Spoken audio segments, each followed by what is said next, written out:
Olá, querido estudante, você que assiste às aulas Paraná, que prazer imenso estar aqui para fazer mais uma aula para você. Eu sou o professor Varley e aqui nós temos o nosso intérprete e juntamente com a equipe de gravação, nós vamos fazer uma aula muito especial para vocês. Então vamos lá? Olha só, na aula de hoje nós temos vários objetivos, de tal modo que eu posso simplificar.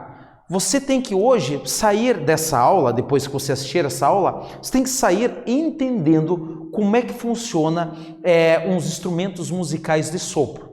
Mais especificamente, as ondas estacionárias em tubos sonoros. Então assim, hoje você vai compreender como que funciona, por exemplo, a flauta doce. Vale destacar que um pouquinho de matemática você tem que saber. Eu sempre menciono isso para os meus alunos.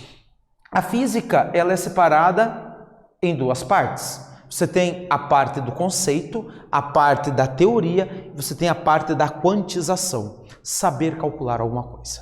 Então vamos lá, pessoal, vamos lá. Olha só que bacana. Certamente, você já apitou alguma coisa ou já usou um apito.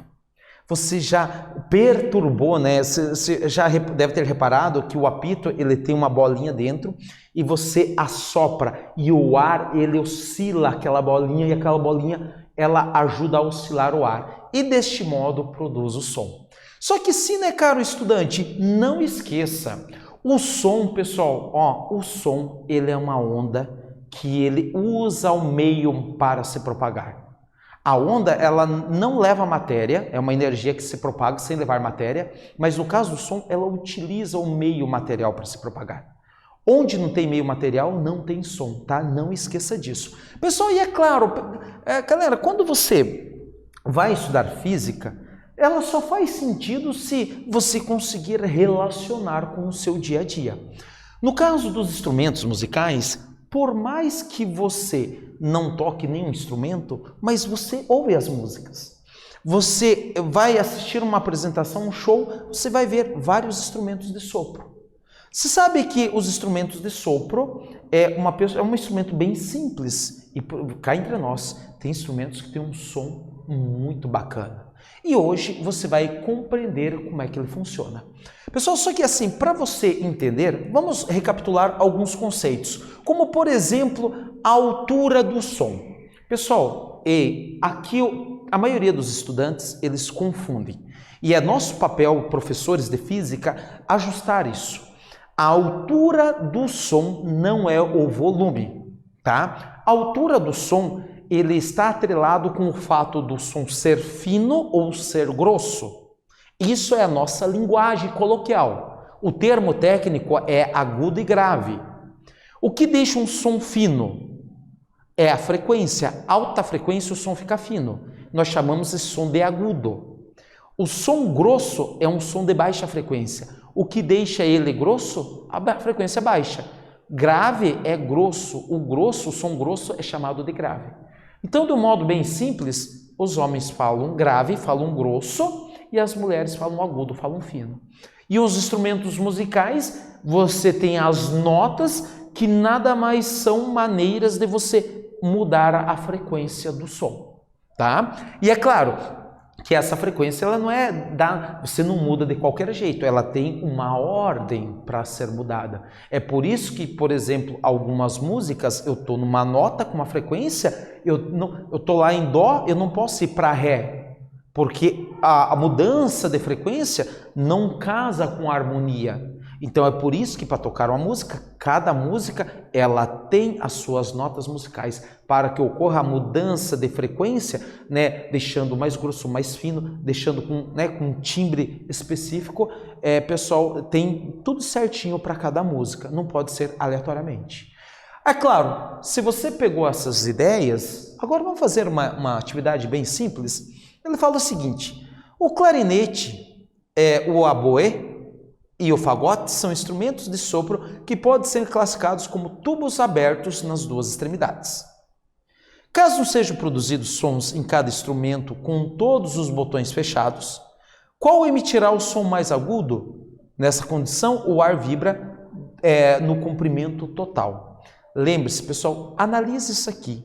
lembre-se, agudo é fino. Se você tampar todas as saídas, só deixar uma para sair, obviamente, se você assoprar, qual instrumento vai produzir um som mais agudo? Você terá um tempo. E na sequência nós vamos retornar com a discussão desse exercício.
Então, pessoal, vamos fazer a correção desse exercício? Esse exercício ele é um exercício simples, mas cuidado, muitas vezes o simples não quer dizer fácil. Pessoal, existe uma relação direta do comprimento do tubo com a frequência. Se você colocar todos eles nas mesmas condições, tampar as saídas, deixar só uma saída para que o som tenha a entrada e a saída por um orifício, eles vão estar no mesmo padrão. E pessoal, sempre quanto menor o comprimento do tubo, maior será a frequência. E você não pode esquecer, o de maior frequência é o som mais agudo. Para você não esquecer, o gato ele emite um som agudo, é um som fino, alta frequência. O leão ele faz um rugido que é grosso, que é de baixa frequência. Beleza? Não esqueça disso. Então, é claro, o mais curto é que vai emitir um som mais agudo, maior frequência, que nesse caso é o clarinete. Beleza? Pessoal, é claro, agora nós vamos fazer vamos permear aqui alguns instrumentos musicais. Pessoal, eu acho fantástico, principalmente aqui, né, não sei onde você mora, mas no nosso estado, no Paraná, em qualquer lugar do Brasil, eu já vi, você certamente já viu, os povos indígenas, né, eles dominam muito bem essa arte de instrumentos musicais de sopro usando bambu. É fantástico, eu acho lindo isso daqui. E nada mais são do que flautas doces. A flauta doce, ela é uma flauta, pessoal, é um instrumento em que ela tem as aberturas nas duas extremidades. Você tem a entrada do ar e você tem a saída. Claro que aqui você tem os orifícios, que é por onde você controla as notas musicais. Então, isso aqui é uma flauta que nós chamamos flauta doce. Pessoal, não esqueça, tá? Isso aqui é um instrumento bem simples, bem básico, dá para ser criado e assim tem um som fantástico. É claro, em qualquer instrumento de som, tanto de sopro quanto de corda, a sobreposição das ondas ela é fundamental. Lembra lá dos harmônicos? Pois é, aqui, pessoal, ele volta de novo, a sobreposição. Mais uma vez, você soprou, essa energia ela está indo. E ela colide, né? Ela não pode sair livremente, porque senão ela se torna um cano. Se soprar um cano, você não emite som. Então você tem que ter uma mudança nas áreas para que parte do som colida com a parede do instrumento e ele retorne. E desse modo você tem a onda indo, ela colidiu e ela começa a voltar. No que ela está voltando, parte dela está indo. Aí ocorrem as interferências, tanto construtivas quanto destrutivas. Pessoal, você não pode esquecer que os harmônicos aqui eles vão voltar. Olha só. Aqui é uma abordagem que, pessoal, se você tiver atenção, você pega. Nas aulas anteriores, ou melhor, na aula anterior, eu mencionei assim, quando a onda forma uma barriga, ela forma um harmônico. Quando ela forma duas barrigas, ela forma dois harmônicos. E assim por diante. Aqui no tubo aberto, a ideia é exatamente a mesma, só que tem um detalhe. Qual é o detalhe? O tubo é aberto nas duas extremidades. Então, se ele é aberto nas duas extremidades, pessoal, não tem como ele partir do nó. O nó vai formar bem no meio. E aí você tem uma metade de uma barriga de um lado com a outra metade do outro. Duas metades de barriga dá uma barriga cheia, tá? Então, repare bem, metade de uma barriga com metade da outra dá uma barriga cheia, que é o primeiro harmônico. Caro estudante, esse termo, barriga, sou eu, o professor Varley, que está usando. Eu uso a linguagem mais simples que você possa pegar. O seu professor, ele pode usar esse termo, mas é bem provável que ele fale ventre. É um termo mais técnico. Só que, né, pessoal, a ideia é que você compreenda de uma maneira simples. A física, pessoal, né, a educação ela serve para isso, para que você esteja no lugar e você consiga interpretar as coisas. A física ela tem um papel fundamental em fazer você interpretar os conceitos básicos. Então, essa linguagem ela pode te ajudar. Então, olha só. Aqui se nós temos esse cara vibrando, ele formou a barriga inteira no meio e mais duas metades. Duas metades, se eu juntar, dá um inteiro. Então, esse cara está vibrando no segundo harmônico. Aqui o terceiro harmônico, a mesma coisa. Dois harmônicos bonitinhos no meio, uma metade e outra metade, fechando o terceiro harmônico. E assim por diante. Vale destacar que o primeiro harmônico é chamado de estado fundamental.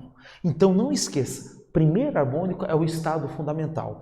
E mais uma vez, não esqueça, o termo harmônico para física serve unicamente para mensurar a quantidade de ventres que ele está formando. Então, nesse caso, primeiro harmônico, um ventre, uma barriga, e assim por diante. Ó, repare bem, pessoal, o quarto harmônico, 3 barrigas fechadas no meio, uma metade de um lado, uma metade do outro, formando o quarto harmônico. Repare, o comprimento do tubo ele tem relação com o número de harmônicos. Dá para você escrever uma relação entre o comprimento do tubo com o número de harmônicos. E é claro, né, pessoal, tem que ter a famosa matemática. Pessoal, assim de uma maneira bem simples. Galera, o comprimento do tubo se pode escrever em função de lambda, tá? Eu até vou voltar aqui para tentar demonstrar para você.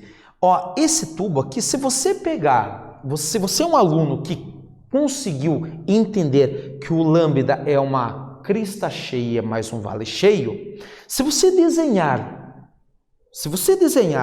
um lambda no seu caderno, se você tentar encaixar um tubo aberto, você vai entender que esse tamanho, o comprimento do tubo é a metade de um lambda. No primeiro harmônico, o comprimento do tubo ele é meio lambda. No segundo tubo é exatamente igual a lambda. E assim por diante. No terceiro tubo, pessoal, no terceiro harmônico, melhor, o comprimento dele é 3 lambdas dividido por 2. De modo que você pode escrever uma relação, né? Você pode escrever, se você no primeiro harmônico você tem lambda sobre 2, no segundo harmônico 2 lambdas sobre 2, no terceiro 3 lambdas sobre 2, isso vira uma regra. E essa regra, pessoal, permite você escrever uma relação da frequência. A frequência de um harmônico imagina um harmônico I, é I vezes a velocidade dividido por 2 L's. Pessoal, o I nesse caso vai ser o número de harmônicos. Beleza? Claro, se você pegou isso, né, pessoal, aqui uma representação, e aí nós podemos avançar um pouquinho mais, falando aqui do nosso apito. Pessoal, eu já mencionei o apito, né? O apito, cara, você tem lá um tubo aberto, porque você assopra, você tem uma abertura grande, e ele vai oscilar o ar, e ele emite um som muito fantástico, muito bacana. Pessoal, para a gente fechar, vamos aplicar então os conceitos do tubo aberto no exercício? Ele fala o seguinte: o tubo sonoro aberto emite no seu quinto harmônico uma frequência de 1,7 kHz. Vou te dar essa informação. O K é 1000, tá? O K é 1000. Então é 1,7 mil Hz. A velocidade do som no ar tem uma velocidade de 300 metros por segundo. Quanto vale o comprimento do tubo? Pessoal, você terá um tempo para resolver e na sequência nós vamos corrigir esse exercício.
Então, pessoal, vamos fazer a correção do exercício? Pessoal, basicamente um exercício de conta bem simples, né? Ele te deu o número de harmônicos, que nós estamos chamando de I agora, poderia ser N também, né? Quinto harmônico. Me deu a frequência 1,7 kHz, o K é 1000. Então, 1000 vezes 1,7 dá 1700. A velocidade de 340 metros por segundo e ele quer que você ache o tamanho do tubo. Pessoal, o tamanho do tubo está relacionado com a frequência e com a velocidade por essa relação. A frequência é o número de harmônicos vezes a velocidade dividido por 2L. Se você substituir frequência por 1700, o I igual a 5, o V 340, dividido por 2L. Isola o L. Se você isolar o L, pessoal, o L passa para cá, o 1700 passa dividindo. 5 vezes, pessoal, 340 dá 1700 também. Ao cortar 1700 com 1700, você vai ter que o comprimento é igual a meio. Meio, 1 dividido por 2 é 0,5 metros. Pessoal, não esqueça disso, tá? O comprimento, meio metro. Então, esse foi o nosso exercício. E é claro, pessoal, o que nós vimos hoje? Hoje, nós vimos os conceitos atrelados ao tubo sonoro aberto. A flauta doce, por exemplo. Lembre-se, você emite um som, você assopra esse som, ele vai reverberar por dentro desse tubo. Vimos também, pessoal, que esse tubo, o comprimento dele está atrelado com a frequência, tá? Essa foi a nossa aula, eu espero que vocês tenham gostado, um forte abraço e até uma outra oportunidade.